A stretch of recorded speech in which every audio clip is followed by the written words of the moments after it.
নমস্কার বন্ধুরা, মিনি কিচেনে আপনাদের সবাইকে অনেক অনেক স্বাগত। আজকে আমার রেসিপি হলো সজনে ডাঁটা আলু দিয়ে সর্ষে পোস্ত চচ্চড়ি। তো চলুন দেখে নেওয়া যাক আজকের আমার রেসিপি, সজনে ডাঁটা আলু দিয়ে সর্ষে পোস্ত রেসিপি। এখানে আমি সজনে ডাঁটা আর আলু আগে থেকে কেটে রেখে দিয়েছি। দেখুন, সজনে ডাঁটা আমার একটু মোটা মোটা আছে, বাজারে একটু মোটা মোটাই পেয়েছি, তো একদমই কচি, দানা হয়নি। সজনে ডাঁটা আমি এরকমভাবে কেটে নিয়েছি, আর আলুগুলো একটু মোটা মোটা করে কেটে নিয়েছি। এগুলো আমি আগে থেকে কেটে ধুয়ে রেখে দিয়েছিলাম। এখানে আমি মশলার জন্য নিয়েছি পোস্ত, সাদা সর্ষে সামান্য, আর একটু কালো সর্ষে। এটা আমি আগে থেকে বেটে রেখে দিয়েছিলাম। এদিকে আমি গ্যাসে কড়াই বসিয়ে দিয়েছি, এখন গ্যাসটা জ্বালিয়ে দিচ্ছি। কড়াইটা গরম হতে একটু সময় দেব। কড়াইটা গরম হয়ে গেছে, আমি এখন সর্ষের তেল দিয়ে দিচ্ছি।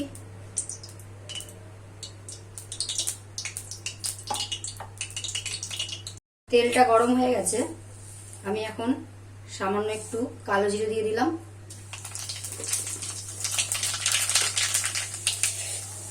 কালো জিরাটা থেকে ভালো ফোড়নের একটা গন্ধ ছাড়লে এখন কেটে রাখা আলুগুলো দিয়ে দেব।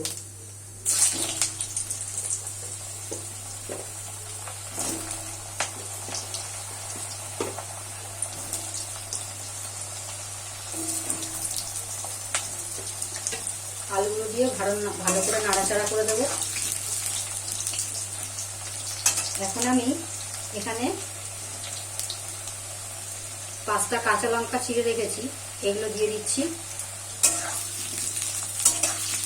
কারণ আমার সর্ষে পোস্ত বাটাতে সামান্য কাঁচা লঙ্কা দেওয়া ছিল, কটা গোটা দিয়ে দিলাম।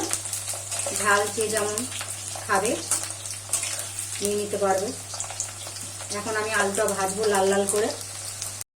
আলুটার সঙ্গে একই সাথে আমি সজনে ডাঁটাগুলোও দিয়ে দিচ্ছি, যাতে দুটোই একসাথে ভাজা হয়ে যায়। দিয়ে একটু ভালো করে নাড়াচাড়া করে দিচ্ছি।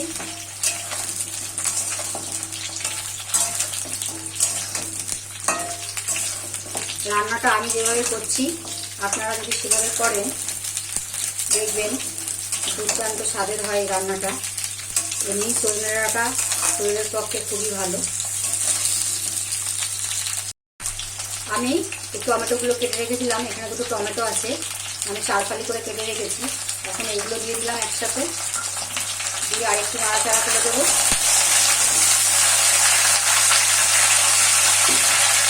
এখন আমি একটা ঢাকা দিয়ে ঢাকনা দিয়ে দিচ্ছি, যাতে সেদ্ধ হয়ে যায় ভালো মতো। এখন ঢাকাটা খুলে আমি দিয়ে দেবো লবণ।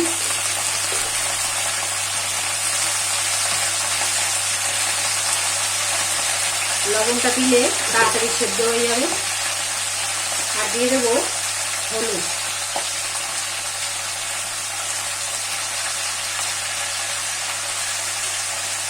দিয়ে এখন একটু নাড়াচাড়া করে দেবো।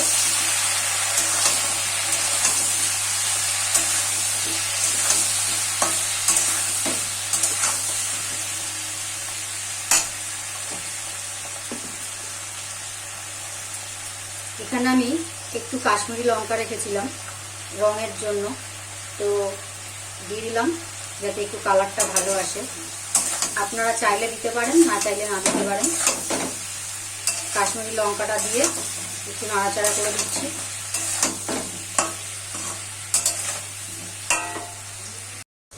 মাঝে মাঝে ঢাকাটা খুলে একটু নাড়াচাড়া করে দিতে হবে, যাতে সজনে ডাঁটা আর আলুগুলো ভালো মতো সবই সেদ্ধ হয়ে যায়।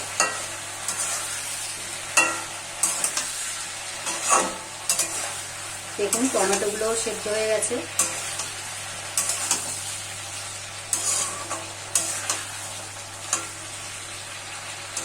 আমি আরেকটু হতে সময় দেব। ঢাকাটা খুলে আমি আরেকবার নাড়াচাড়া করে দিচ্ছি।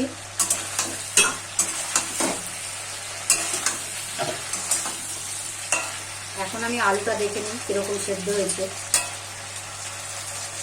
আলুটা দেখুন মোটামুটি সেদ্ধ হয়েছে, পুরোটা হয়নি।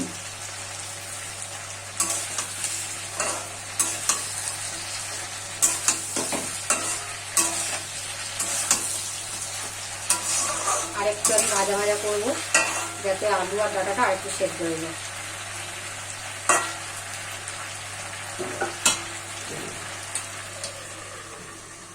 এখন আমি ঢাকাটা খুলে দেখে নিই আমার আলু কেমন সেদ্ধ হয়েছে।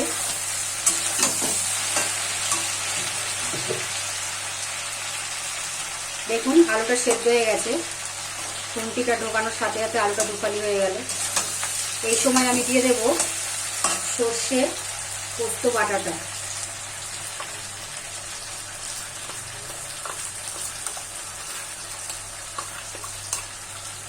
সর্ষে পোস্ত বাটা দিয়ে একটু নাড়াচাড়া করে দেব।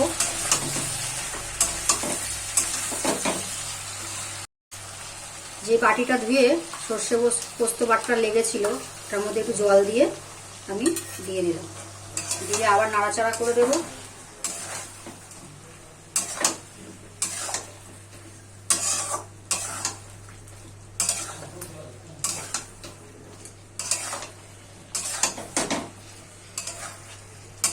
সর্ষে পোস্তটা দিয়ে বেশিক্ষণ কষানো যাবে না, তাহলে সর্ষের একটা তেতো ভাব চলে আসবে, ওই জন্য আমি বেশি কষাবো না। এখন আমি জল দিয়ে দেবো অল্প অল্প করে।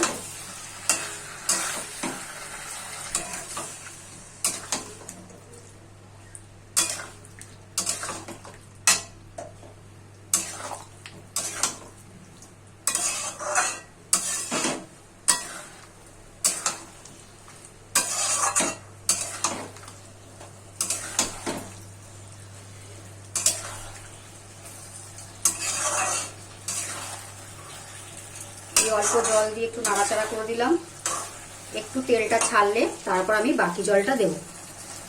দেখুন সাইড দিয়ে কিন্তু তেল ছেড়ে দিয়েছে, এখন আমি পরিমাণ মতো জল দিয়ে দেব। আপনারা আপনাদের ইচ্ছে মতো জল দিতে পারেন, আমি একটু মাখা মাখা করব, ওই জন্য আমি বেশি জল দেব না।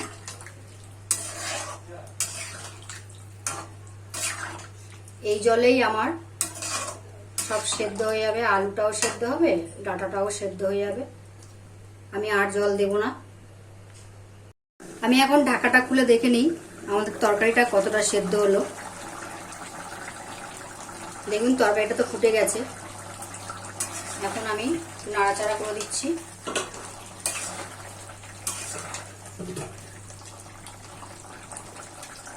আলুগুলো তো ভালো সেদ্ধ হয়ে গেছে, ডাঁটাগুলো দেখে নিই। ডাঁটাগুলো যেহেতু কচি ডাঁটাগুলোও সব সেদ্ধ হয়ে গেছে, কিন্তু আমি এতটা ঝোল রাখবো না, ঝোলটা আমি আর একটু শুকাবো। দেখুন আমি আর একটু নাড়াচাড়া করে দিচ্ছি। এই সময় আপনারা লবণটা দেখে নিতে পারেন।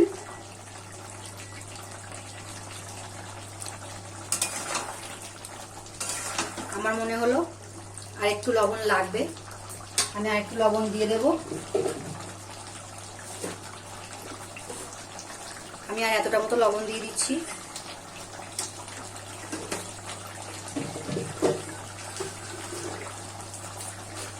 আর দিয়ে দেব ছোট চামচের 1 চামচ চিনি, যেহেতু এটা নিরামিষ রান্না একটু মিষ্টি মিষ্টি ভালো লাগবে। চিনি আর লবণটা দিয়ে আর একটু নাড়াচাড়া করে দেব।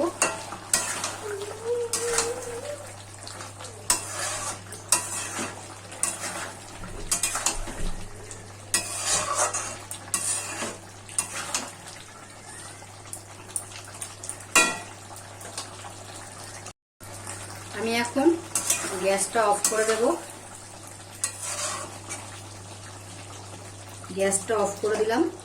অফ করে উপর থেকে একটু কাঁচা সরষের তেল ছড়িয়ে দেব। তেলটা আপনারা চাইলে দিতে পারেন।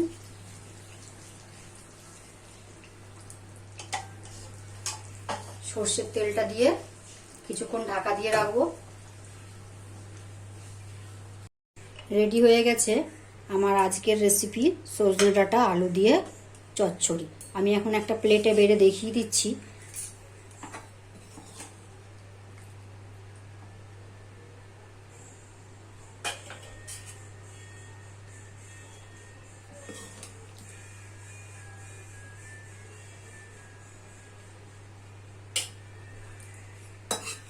আপনারা বাড়িতে একবার ট্রাই করতে পারেন, খুবই সুন্দর একটা রেসিপি। আমি আমার মতো করে আপনাদের সঙ্গে শেয়ার করলাম।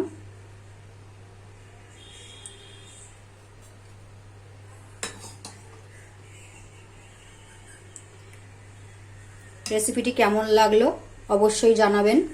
যদি ভালো লেগে থাকে একটা লাইক কমেন্ট শেয়ার করে দেবেন। আর যারা আমার চ্যানেলে নতুন বন্ধু আছেন অবশ্যই একটা সাবস্ক্রাইব করে দেবেন। সবাইকে অনেক অনেক ধন্যবাদ ভিডিওটা দেখার জন্য।